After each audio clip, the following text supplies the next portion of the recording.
আসসালামু আলাইকুম, welcome to my new vlog. কি অবস্থা সবাই? অনেকদিন পরে আজকে একটা ভ্লগ আপলোড করছি। আই নো অনেক বেশি প্রেশারে ছিলাম, সো সরি। আচ্ছা, সো আজকে আমার এই একটা সেমিস্টারের মিড টার্ম শেষ, এক্সাম শেষ হওয়া মানে তো আনন্দের সীমা থাকে না। খুব ভালো লাগতেছে।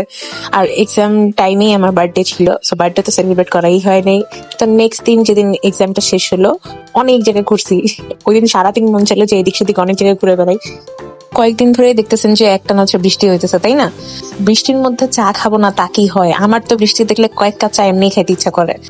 সকাল সকাল এক্সাম ছিল কালকে, সো তাড়াতাড়ি এক্সামটা শেষ করে ইউনিভার্সিটিতেই চটপটি খাইছি একটু। তারপর ওখান থেকে বের হয়ে জিয়া উদ্যান আসলাম। এখানে একটু ঘোরাঘুরি করে আগারগাঁওতে যাওয়ার কথা, যে স্ট্রিট ফুড একটু ট্রাই করব, সি ফুড থাকে যেগুলা।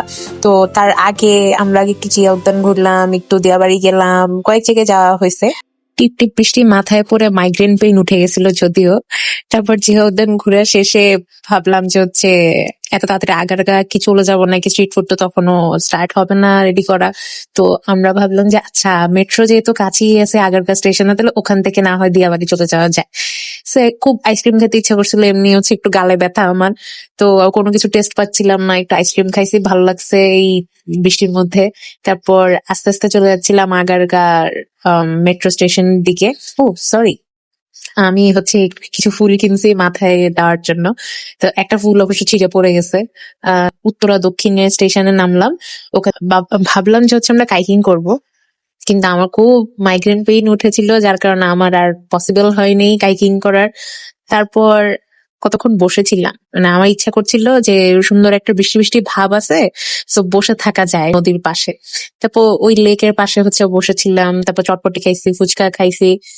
উত্তরা দক্ষিণ মেট্রো স্টেশন থেকে যখন নেমে সামনের দিকে হাঁটা শুরু করবেন দিয়াবাড়ি লেকের দিকে, তখন দেখবেন একটা টঙের দোকান আছে।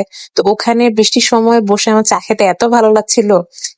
তারপর আমরা ওখানে চটপটি ফুচকা খাওয়া দাওয়া শেষ করে দিয়াবাড়ি লেকের দিকে দেন আমরা আগারগাঁওর দিকে আবার চলে আসলাম, যে স্ট্রিট ফুড রেডি হচ্ছে কিনা, সি ফুডটা কোন দিকে হবে। সো সি ফুডটা ছিল পরিসংখ্যান ব্যুরোর সামনে। তো আমরা হাঁটতে হাঁটতে অনেকটা পথ আগালাম। মাঝে আমি একটু কাঁচা খেজুর কিনছি, আমার খুব ভালো লাগে।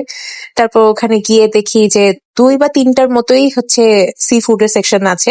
তখন মাত্র কিছু মাছ উঠালো, সব এখনো উঠানো হয় নাই। তো আমরা টুনা ফিশ দেখলাম আর কোরাল মাছ দেখলাম।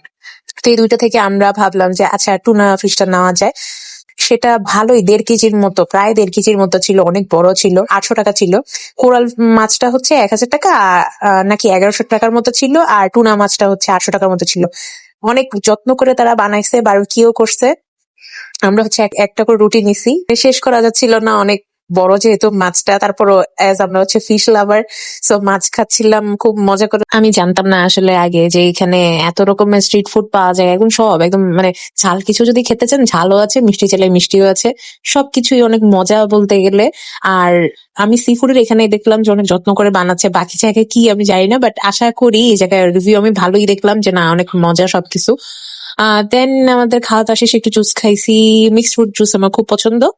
এই তো, দিন শেষ, বার্থডে সেলিব্রেট করা অনেক ভালো দিন গেল। দেখা হবে নেক্সট ভিডিওতে, ততক্ষণ নিজের খেয়াল রাখবেন, সুস্থ থাকবেন, সুন্দর থাকবেন।